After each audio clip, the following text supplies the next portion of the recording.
Welcome to Overcome Podcast. In today's episode, I'm going to talk with Tony Mack, former professional boxer that had to stop his career because of an eye injury. And then he became a coach, a boxing coach. So let's go through this amazing story of overcoming such a great obstacle.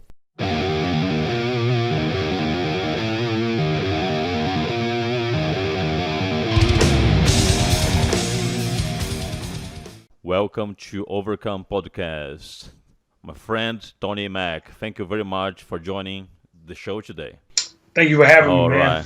I am Yeah, honored. really So good thank to you. have you here, my friend. So let me summarize some highlights of your career before I ask the first question. So, USA Boxing National Championship, where you were awarded bronze medal, 5-time Dallas Golden Glove champion, 3-time Texas State champion. And your professional debut in 2012, you made it quick. You won on the second round, and then Yes. something happened. Tell us what happened at that time. Well, as a professional, I fought about 8 times a year, and then just keep climbing up the ranks. I was training with world champions. I was training with training by world champion coaches, and we was putting in a lot of work. And I was on my way to the top, about to accomplish my dream from the fight for world titles and title eliminators and stuff like that. And then one day, I woke up with a little bitty small white curtain in my eye, and I ignored it. Just kept training, and then weeks later, the curtain just kept getting bigger and bigger. And next thing you know, I couldn't really see out my eye, and I was like, man, something's really wrong. So I made a doctor's appointment, and nobody could see me at the time. So I just went to a Walmart eye Mm-hmm. eye place, and then they checked it out, and they told me I had multiple breaks in my retina. And so they was like, you gotta go have. They sent me to a specialist. I had to go have surgery that day, or I was gonna lose my eyesight Oh for wow. good. So then, like 5 surgeries later, I was forced into Oh retirement. wow. So there was no other way around. There is no way to fix it, right? There's no other way to fix it. I would have just have to keep having eye surgeries, which are the worst surgeries in history, because those type of surgeries, you have to be out for 2 weeks. You have to look down on the ground with like your face facing the ground for 2 weeks straight, because you have a gas bubble keeping your retina together, so you can't look up because it'll move around. So for 2 weeks, I had to lay down on my face. I couldn't look up, and it was like the worst. And I had 5 of those surgeries. So those were the worst surgeries. It just Really, I sucks. didn't know about this fact that you have to keep looking down. I have to look down. They have to sleep. I have to get like a massage chair and just sleep facing down. For 2 weeks, I couldn't look up, and I had 5 of those. So almost a year of just going back and forth to the doctor and having cataract surgery, because they developed cataracts from the eye surgery, from the retina detached from going to my eye so many times. It was just I had developed glaucoma. It was just so many things that happened within a year, man. And No, Tony. Yeah, Tony. This probably was devastating for you. You were in shape. You were feeling good. I mean, physically, you were health. Aside from the eye, but everything else was great. How was for you to suddenly have to stop everything and take care of that? it was painful, man. My dream was become a real champion. Then all of a sudden, so many thoughts came to my mind. So many just seeing everything just be over so quick, and just so many bad thoughts. Like, man, what am I? Because my life was boxing, man. I was like, what am I gonna do now, man? What's the next move, man? And just watching your friends continue to train, watching all your peers put the work in like used to. I couldn't even work out. I couldn't lift. I couldn't do nothing for almost a year.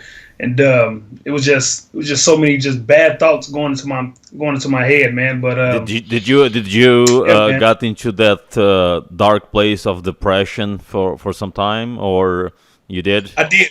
And, I'm kind of blessed to where I'm really self motivated, and I can pick myself up, because I was down for a little bit. But man, I was introduced to, while I was going through all that, I was introduced to personal development. That's when I first found out about personal development, going through what I went through, and then I was listening to Les Brown like crazy, man, and he introduced me to so many different people like Earl Nightingale and stuff like that. So while I was down, I was just listening to those guys like crazy because I just didn't know what to do with my life, man, because I dedicated my entire adulthood to Mm-hmm. boxing, man.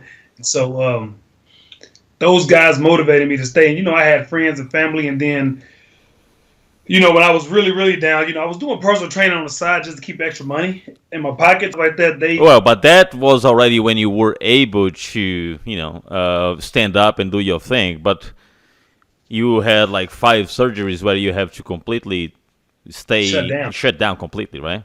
Yeah, so what I was saying, like I was doing, so I had clients before that because that's what I was doing on the side while I was boxing, just making extra money. And those guys, they came through, they kept paying me because they knew how important boxing was. They was bringing food to me in my over my aunt's house. They was I had a lot of support too while I was going through it. So that gave me a little life as well too. So Hmm. it was a blessing to have that while I was going through all those surgeries and all this stuff. So that's when I knew I was on. That's when knew I had A a purpose, connection, yeah, a big yeah. purpose. Yeah. Yes. And in which point of that rehab recovery phase you realize that you want to be a coach and start training other people? All right. So once the surgery was over, I started to heal up and stuff like that. And I was working at a gym, a boxing gym. Don't want to say the name, but the coach that owned the gym, he was not a good boxer like I was. I don't want to talk down on him, but he wasn't. He didn't connect with people the way I connected with people. Hmm. He didn't have passion for the sport of boxing. So I talked to one of my mentors, my business partner, Nate. It was like in beginning of 2016 when I first opened up the gym. I was like, "Look, man," said, "Look, man, I really believe I could open. I really believe I could open a boxing gym, man. I really believe I could train fighters, and I really believe I could do it. If this person could do it, I know I could do it." And so my business partner was like, "All right, if you're serious, man, go get an LLC and we'll go find a location." I had no idea what an LLC was, so I did my research and I got the LLC right away. Hmm. And then I started looking for locations. And then while I was looking for locations, someone told me about the Den. It was him gym, but it's the Den at the time Yeah, I back in remember that. 2016. Yeah. And then I went to the owner, Bill, and I told him my goals, my dreams, and I said, "What can we do to get inside?"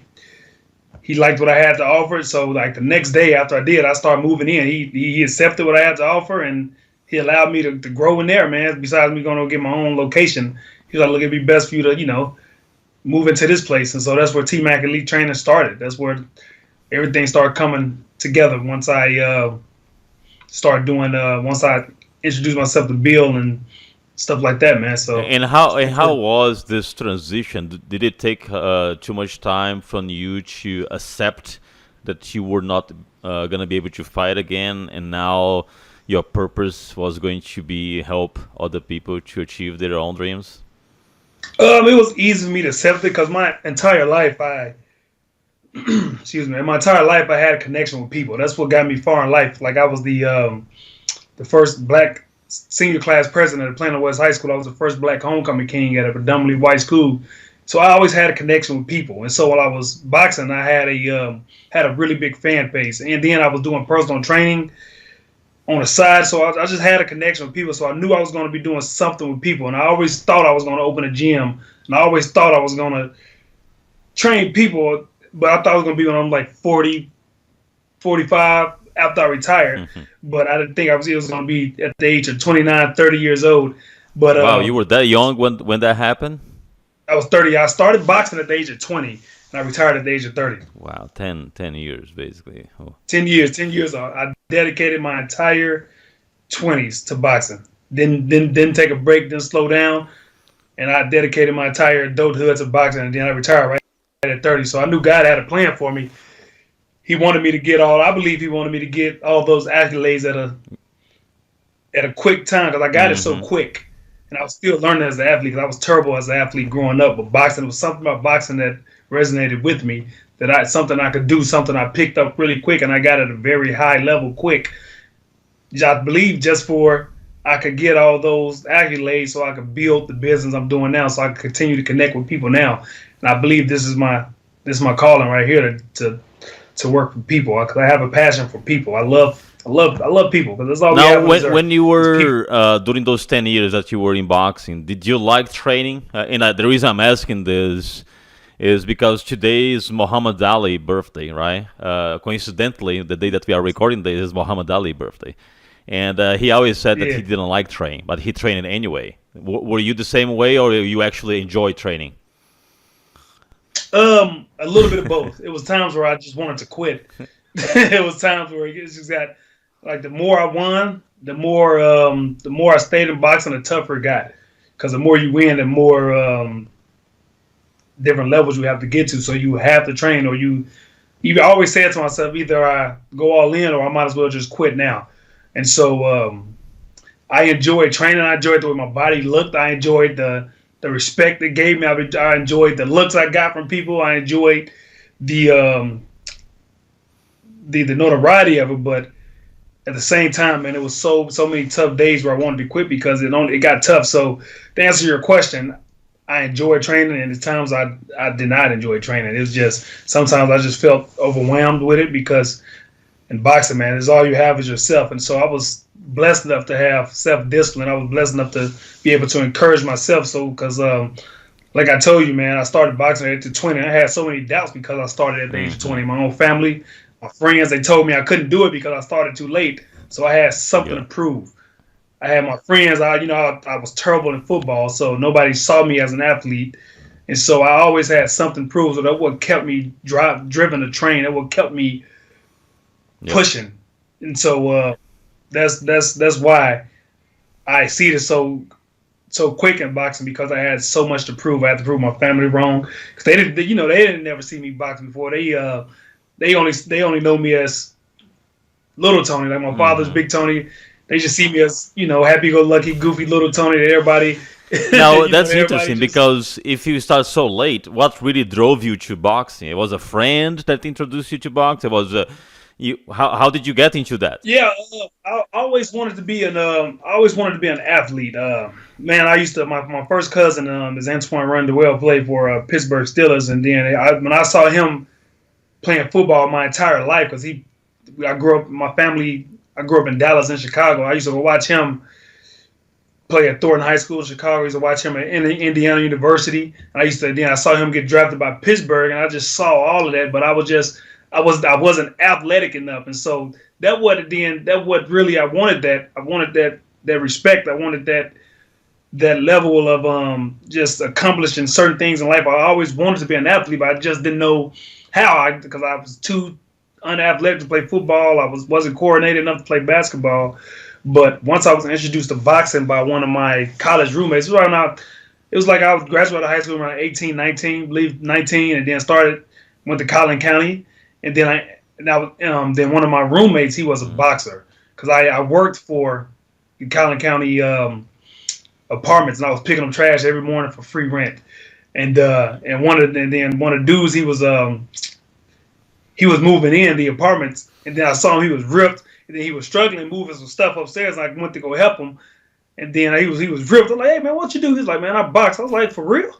And then me and him developed a friendship, and then me and him ended up being roommates. And so he saw me lifting weights at school. He's like, "If you want to do a real workout, come to the gym with me." And so I went to the boxing gym with him. It was in the garage in Richardson, and it was old school boxing, man. It was called PFC, and I did the workout, I accomplished the workout, and it was one of the best workouts I ever had. I struggled, but the coach was like, "Man, if you keep this up, you could be a boxer." I was like, "Really? I can box?" He's like, "Yeah, man. You just gotta stay dedicated. You gotta really want it." I was like, "Okay." So I just kept showing up, and I never missed a day of training, man. And the guy that got me into boxing, Brandon, he had the skills and everything, but I guess he just didn't have the will, and everything he was already at a very high level, but I just exceeded everything he was doing. And my family thought I was boxing because he was boxing, but when he quit boxing, I kept going and stuff like that. And so it's a long story behind it, but it's Yeah, pretty cool, man. it is amazing because sometimes people have the talent, but they don't have the will, and they are not willing to put the hard work to go to the next level or to Mhm. keep up on that level when they once they achieve that level.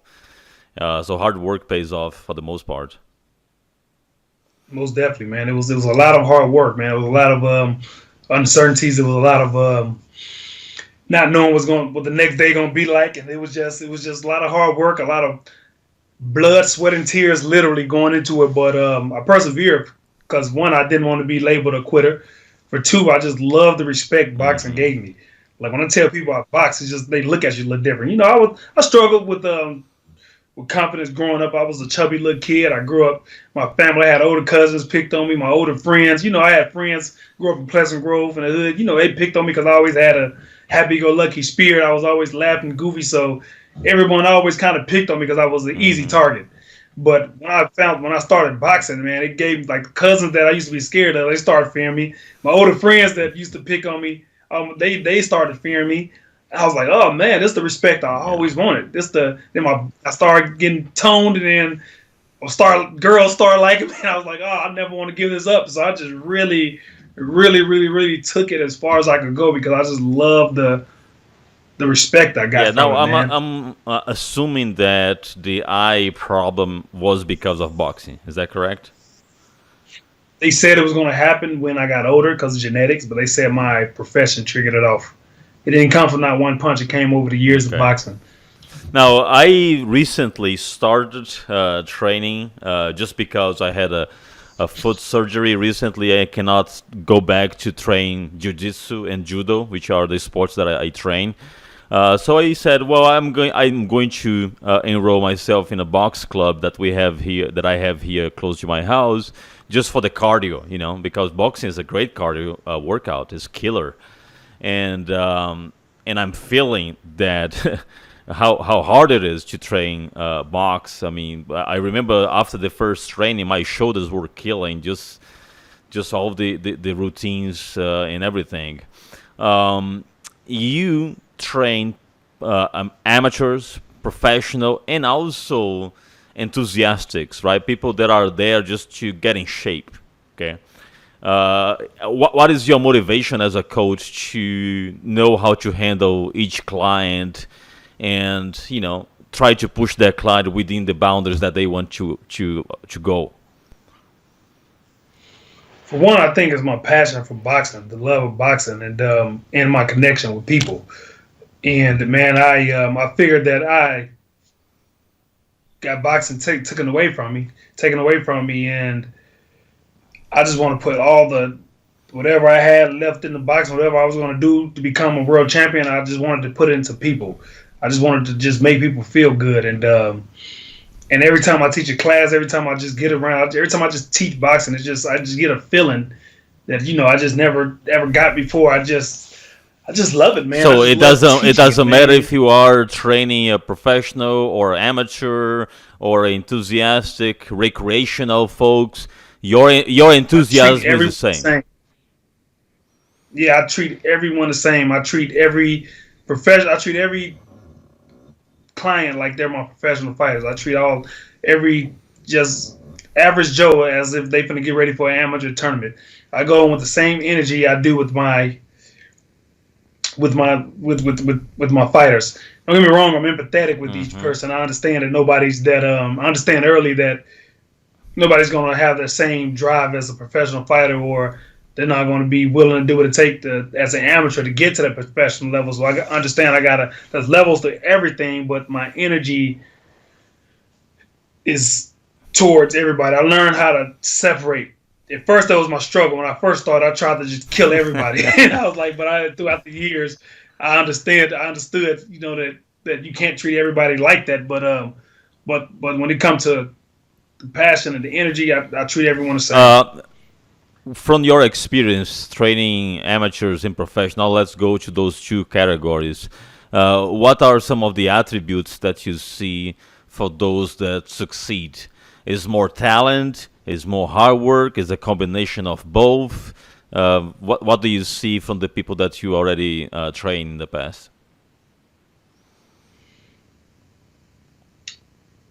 A little bit of talent, but some of the amateurs I like training them because they do what it takes to be successful. Some of the amateurs I gravitate to.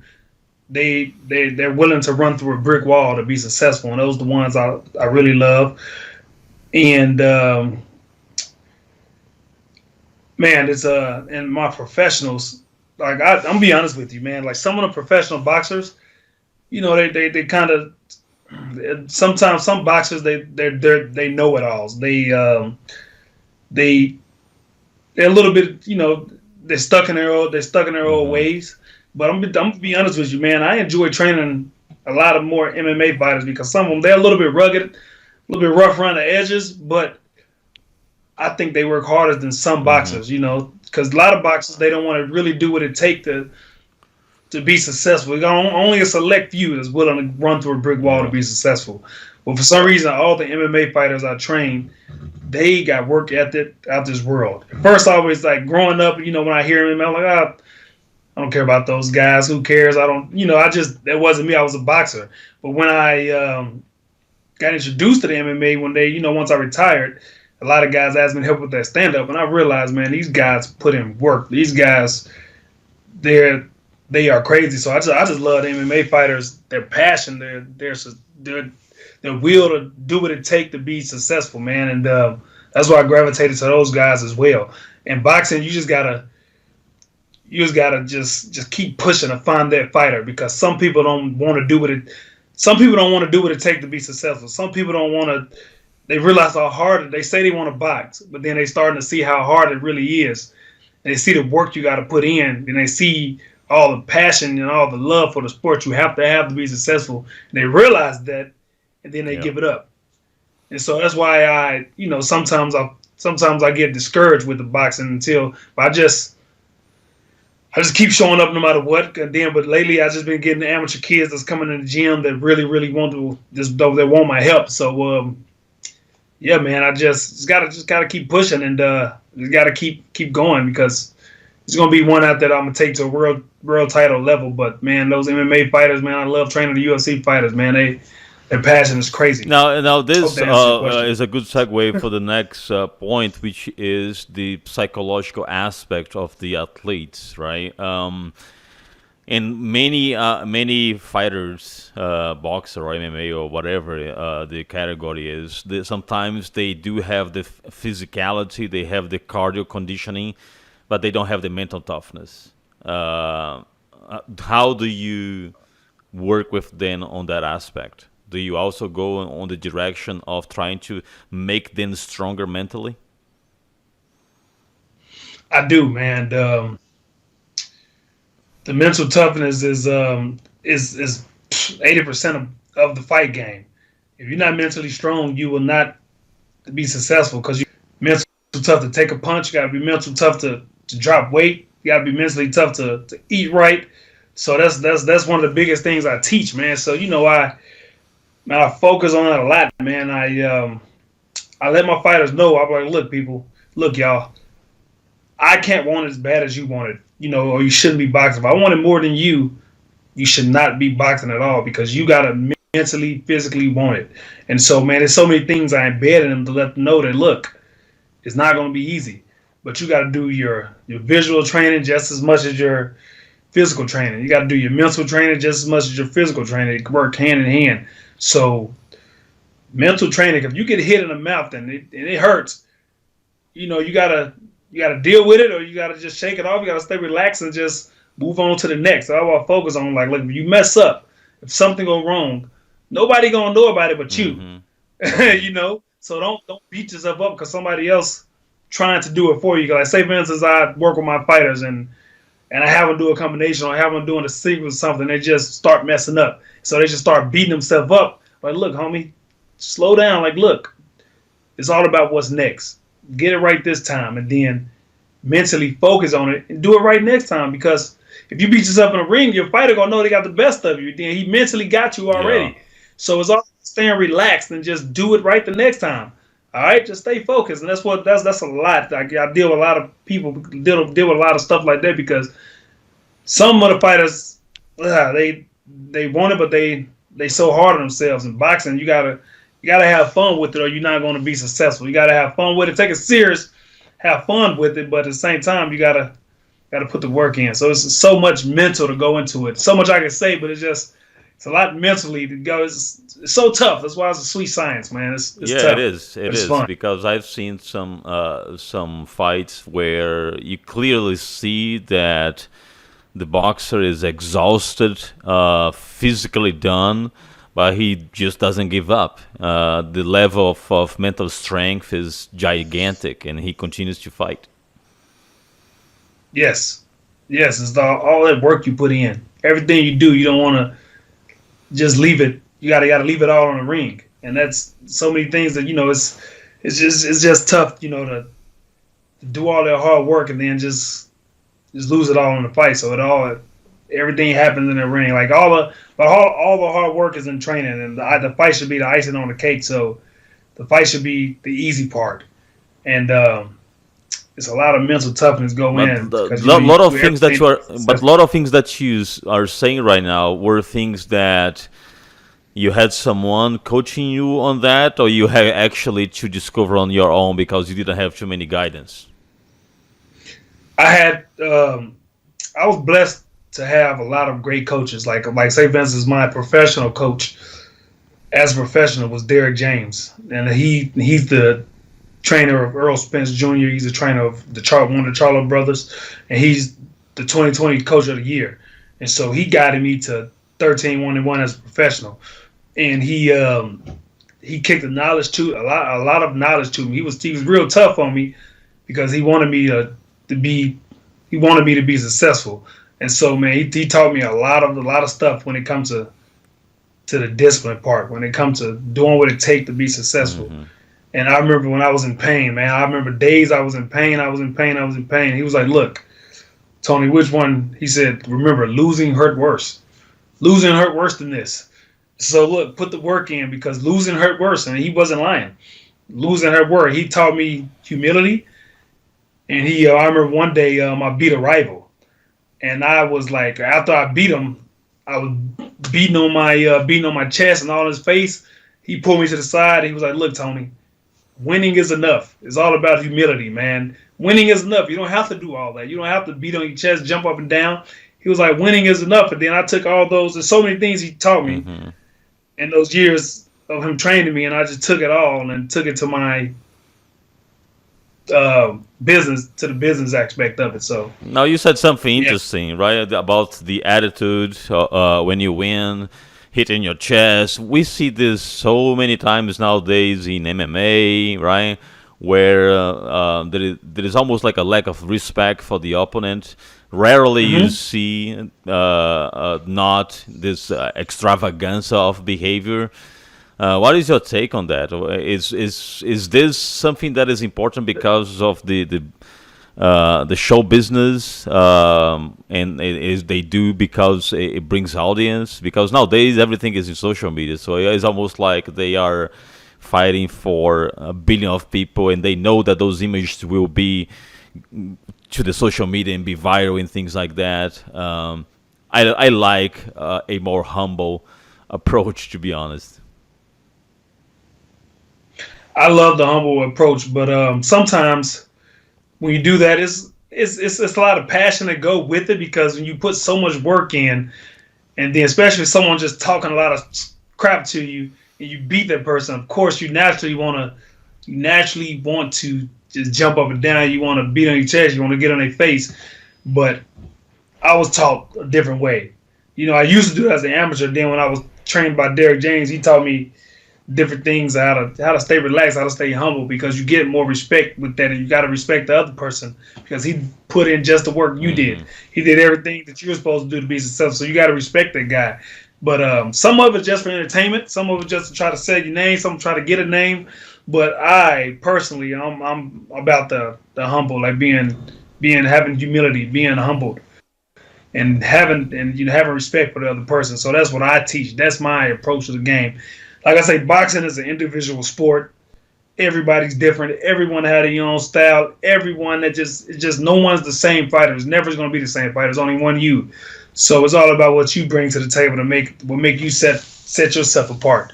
And that's what I tell my fighters, man. It's like, look, be yourself, be you, but at the same time, have respect, have humility, man. Be humble, and I'm guarantee you have a long career. Have Yeah, that's a success. great advice. That's absolutely great advice. So I'm assuming that if one of your fights start to do those type of things, you will call out, right?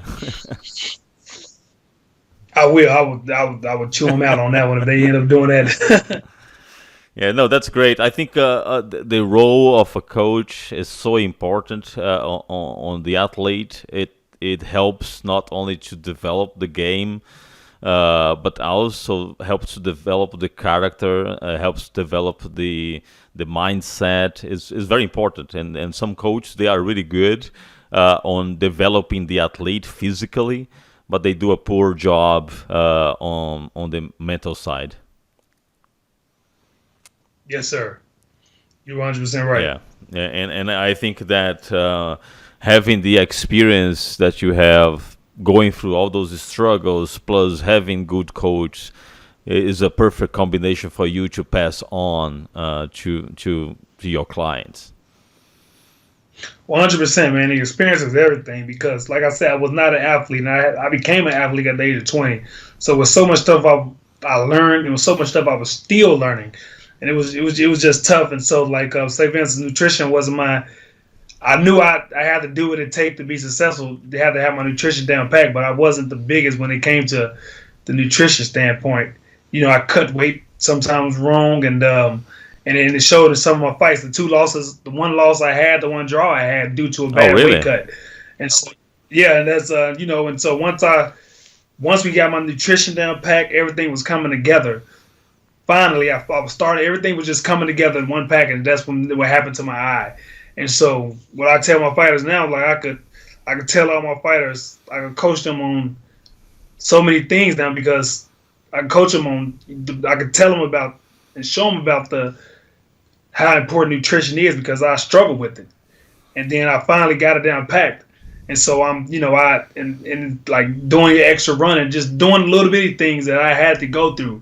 And so I want to prevent my fighters to go through what I went through. And so it's an honor to go to have all those good experiences, bad experiences, and everything just to show some up and coming fighter that really Now, want it. this loss that you were talking about, it was that you said it was because of the nutrition. What exactly happened on that fight? I mean, you were basically out Man, of gas. for one, I started off too late because I had a bad weight cut. I waited to the last minute to start getting off those extra pounds, so I drained myself. Mm. And I didn't get knocked out. It was just that I was sluggish and I wasn't myself, and so I lost by majority decision due to not doing what I was supposed to do nutrition wise. Like the training was there. I never slacked on training. But Never ever slacked on you training. felt weak. I felt very weak. I felt sluggish, and cutting weight the last minute, dropping 10 pounds in a day or two or Whoa. something like that, and it took a toll on my body. And And yeah, that's and how it you paid off, man. learn. It Never paid do so. that again. And that's how I learned. That's how I learned. It never happened again. I'll tell you that. And then sometimes, the draw I got, I was putting on too much muscle, and then my training was there, my nutrition was there, but it was just that I had a few pounds I had to get off. I don't know why I couldn't get it off, so I had to get sit in that sun and get that weight off, and it drained me again. And so it was just so many things I was learning on the Yeah. job. And then the discipline, like the nutrition discipline and stuff like that, it was all coming together.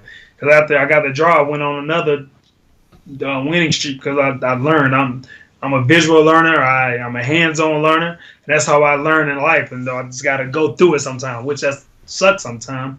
But that's how I've been doing my entire life. What did this happen during your professional career or amateur? Doing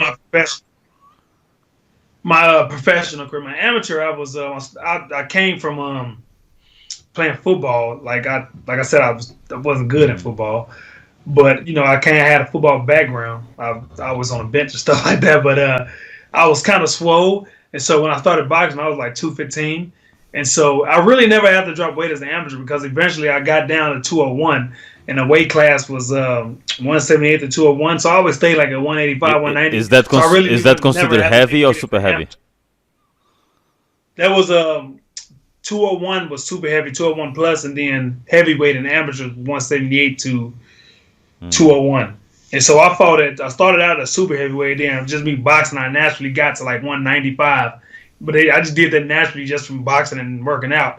But then I stayed in the 201 weight class. But I never really had to make weight. Sometimes I had to eat to make weight as an amateur. So, and I exceeded in that weight class because I was somewhat athletic. But those guys were bigger. So I was faster than them. But then as a professional, I knew that cruiserweight and heavyweight, I was not going to be successful because I was only 5'9", 5'10". So I ended up dropping to started my pro debut was at 170, and Wow. then I fought, then I cut to Wow. 168. Then eventually I started getting to 160. So that was tough, You're man. talking about I 40 did what it takes. pounds. That's a lot. Yeah, man. Like I say, man. Like when I say nutrition was key, I really got down to 160, man. I did what it takes. It was just those extra pounds that I struggled. But once I got to 160 and I figured out the nutrition part, I figured out how to do it. Everything was finally coming together, and then boom, that's when my eye Mm. happened. I went through a lot, man. This boxing stuff, man. I went through. That's why I'm so passionate about it, man. Because I went through so many ups and downs, man. So many blood, sweat, and tears, and I went through a lot to get to where I'm at right No, but now. So that's that why, is man. People, something that at the time when we are going through those struggles is almost like we are within a tunnel and everything is dark and we cannot see anything. But then as soon as we leave the tunnel and we see what is on the other side, then you start realize why it was important for you to go through those dark times. That's how I'm seeing this now. I'm not sure if you agree with that. I agree with it 100%. Man, it's so important.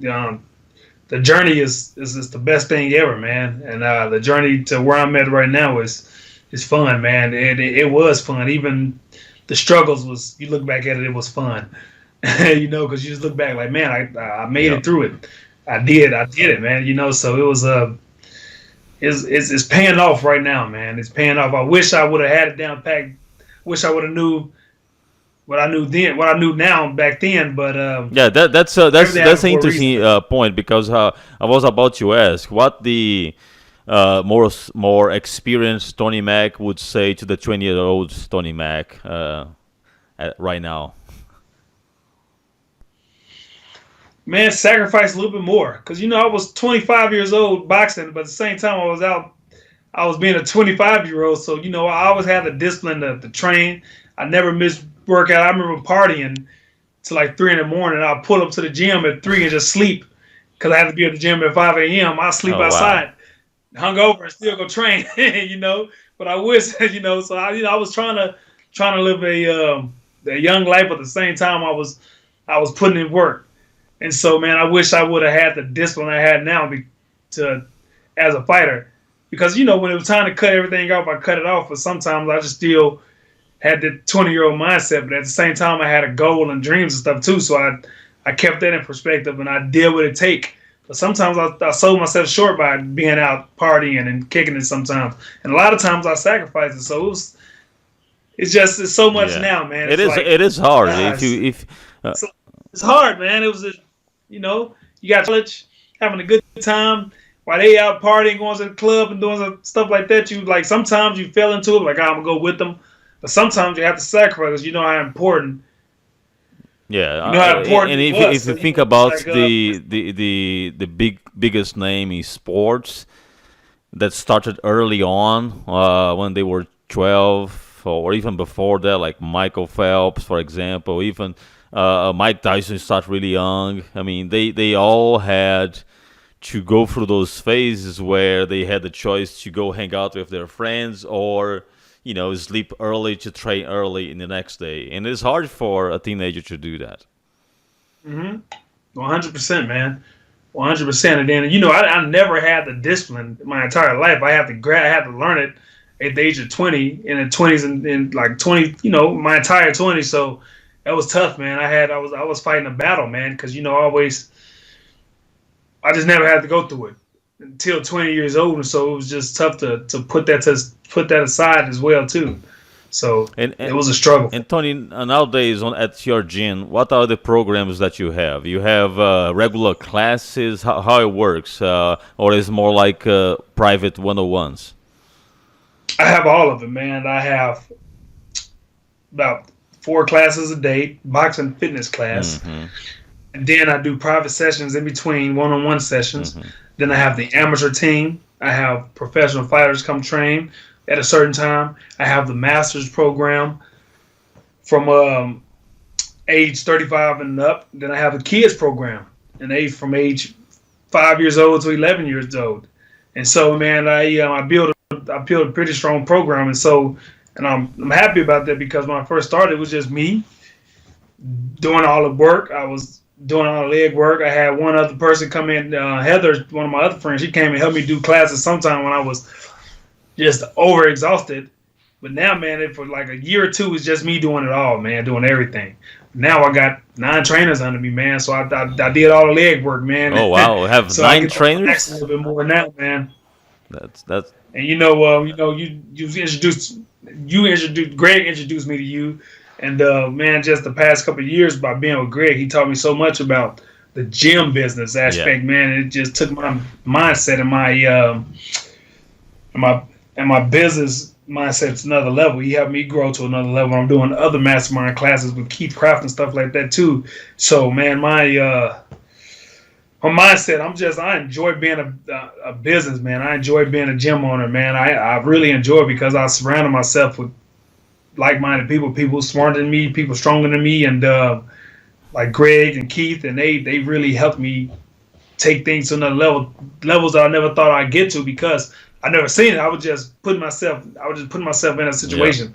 I was just doing it. I was just doing it. Then God brought all the alignments that I needed help with, and then hey, man, it's my business, and so many great things happening, and so many great things about to happen. I'm just excited, man. Did you have to stop your training during the COVID, right in the beginning? You know what, man? We stopped for like 2-3 months, but we built such a good relationship with our members, man. They helped us stay. They helped us stay alive Mm-hmm. because we kept putting out content for them. Like we was doing online Yep. videos. We was doing sending out workouts and stuff like that. And then COVID ain't do nothing but expose who we really are as a business because we had a lot of support, man. We had most members didn't want to cancel these memberships, and a lot of members paid us extra just to stay open, just to help us out. So, man, it just showed that we treated our members like humans and not Right. numbers because we survived through it, man. Yeah. Don't get me wrong, some numbers went low and stuff like that, but we had the support, man. It was out of what 300 members between about 500 members between Greg and I both. We only had 10 cancels. That's it. amazing. Yeah. We had That's some, amazing. we had some freezes and stuff like that, but as soon as we opened back up, they came back.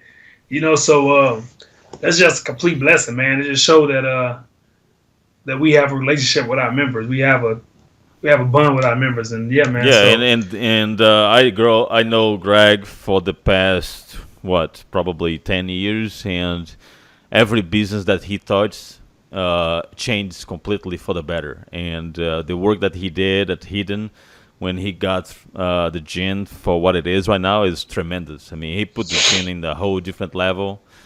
He brought and the good thing about Greg is that he also bring everyone up, right? He is never only about himself. He is all about the team, and he also makes sure that the team and the partners. He also engaged with a lot of partners to be together and grow as a community together. This is what is amazing about him. yeah, it is, man. He's an amazing guy, man. He's very smart. I don't know. I thought he was a lot older than me. I'm a year older than him. I was kind of mad about that. He's man, for him to be his age, man. He's real advanced, man. He's legit, man. He knows a lot, man. So I'm much respect to him. I'm honored to work with him and stuff like that. So Well, that's amazing, Tony. Thank you very much for taking the time to be on the show. Congratulations on all your achievements. I've seen some of your classes are pretty amazing. One day I'll make sure to schedule one training with you, so Most we can definitely. put some work together, and you can kill me, and I will and I will say thanks at the end. Yeah. But congratulations and thanks again for taking the time to record this. I truly appreciate it. Thank you so much, man. I Yeah, appreciate you. thank you. Take care, my friend.